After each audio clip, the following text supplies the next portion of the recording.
అందరికీ నమస్కారం. కన్యా రాశి వారికి మార్చి 17 నుంచి 23 వరకు రాశి ఫలాలు ఎలా ఉండబోతున్నాయో ఈ వీడియోలో చూద్దాం. మరి కన్యా రాశి అనగానే ఉత్తర 2, 3, 4 పాదాలు, హస్త 1, 2, 3, 4 పాదాలు మరియు చిత్త 1, 2 పాదాల వారు ఈ రాశి వారిగా పరిగణించబడతారు. మరి పేర్ల విషయంలో చూస్తే టో, పా, పి, పు, షం, డా, ఠ, పే, పో అనేటువంటి అక్షరాలతో కనుక మీ పేరు మొదలైనట్టయితే ఈ రాశి ఫలాలు మీకు కూడా వర్తిస్తాయి. మీకు కనుక రాశి వివరాలు తెలియకపోతే మీ జనన వివరాలు కామెంట్ రూపంలో మెసేజ్ చేయండి, మీకు రాశి వివరాలు తెలియజేస్తాము. మరి కన్యా రాశి వారికి ఈ వారం ఎలా ఉంది అని చెప్పచ్చు. విశేష లాభదాయకంగా ఉంటుందని చెప్పచ్చు. ఎంతో కాలంగా ఆగిపోయినటువంటి పనులు ఒక కొలిక్కి రావడము, వాటి విషయంలో నిర్ణయాలు తీసుకొని ముందుకు అడుగు వేయడం జరుగుతుంది. అలాగే రావాల్సిన డబ్బు మీ చేతికి అందడము, దాని ద్వారా మీరు ఎన్నో పనుల్ని ఇంప్లిమెంట్ చేస్తారు. అయితే కొంతవరకు అప్పుల్ని తీర్చగలుగుతారు. క్లిష్టమైనటువంటి సిచ్యువేషన్స్లో మీ నిర్ణయాలు అనేవి చాలా జాగ్రత్తగా తీసుకోవడము, అలాగే దగ్గర వారి సలహాతో తీసుకోవడం వల్ల మీకు చక్కటి ఫలితాలు ఇస్తాయని చెప్పచ్చు. భాగస్వామితోటి, ఇటు జీవిత భాగస్వామి అయినా అటు వ్యాపార భాగస్వామి అయినా వాళ్ళతోటి మీకు అన్యోన్యత పెరగడము, అలాగే ఇంకా కొత్త నిర్ణయాలు తీసుకోవడము, మీ వ్యాపార అభివృద్ధి కోసం తీసుకున్నటువంటి నిర్ణయాలు, ప్రయాణాలు ఇవన్నీ కూడా మీకు ఉపకరించడానికి ఆస్కారం ఉంది. కొంచెం అసహనము, కోపము ఇలాంటివన్నీ తగ్గి సానుకూల వాతావరణంలోకి వెళ్తారని చెప్పచ్చు. అలాగే పిల్లలతోటి కూడా సమయాన్ని చాలా చక్కగా దూర ప్రాంతాలకు వెళ్ళి, విహారయాత్రలకు వెళ్ళి గడపగలుగుతారు. అలాగే దైవ దర్శనము ఇవన్నీ కూడా మీకు ఆనందాన్ని ఇస్తుంది.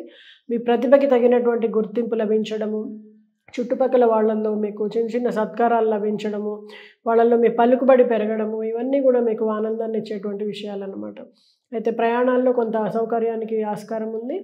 ఈ విషయంలో మీరు జాగ్రత్త తీసుకున్నట్టయితే అది కూడా అన్ని చక్కటి ఫలితాలు ఉండడానికి అవకాశం ఉంది.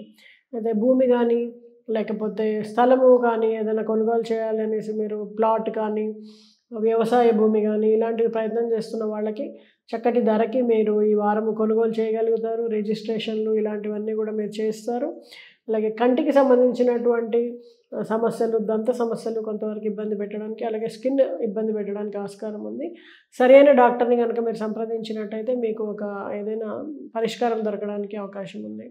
అలాగే బంధుమిత్రుల్ని కలుసుకోవడము, సడన్గా మీ ఇంటికి బంధువులు కానీ మిత్రులు కానీ రావడము, వాళ్ళ కోసం మీరు కొంత సమయాన్ని వెచ్చించాల్సి ఉంటుంది. ఇది అనుకోని పనులు అనమాట, చాలా జరుగుతూ ఉంటాయి ఈ వారము. అలాగే మీరు ఇంటి పెద్దల్ని కలుసుకోవడం కానీ, లేదా దూర ప్రాంతాల్లో ఉన్నటువంటి కుటుంబ సభ్యుల్ని కలుసుకోవడానికి మీరు వెళ్ళడం కానీ అలాంటివన్నీ ఈ వారం చోటు చేసుకోవడానికి ఆస్కారం ఉందన్నమాట. అలాగే మీ ఫ్యూచర్ కోసం ఆలోచించినట్టయితే కనుక చాలా కొత్త నిర్ణయాలు క్రియేటివ్గా, ఇన్నోవేటివ్గా మీరు వాటిని ముందుకు తీసుకెళ్ళడానికి ఆస్కారం ఉంది. సడన్గా ఏదో లైఫ్లో ఒక స్టెప్ ఎక్కినట్టు మీకు అనిపిస్తుంది.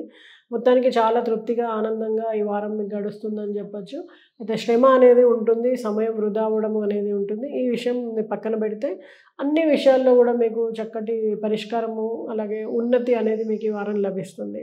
మీకు అదృష్టమైనటువంటి రంగు పింక్ కలర్, గంధం కలర్, సపోటా కలర్.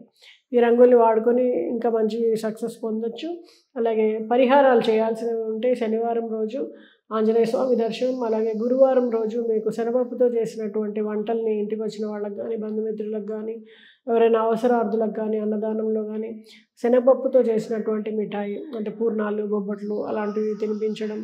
సో వీటి ద్వారా మరింత చక్కటి ఫలితాలు పొందడానికి ఆస్కారం ఉంది. శుభం.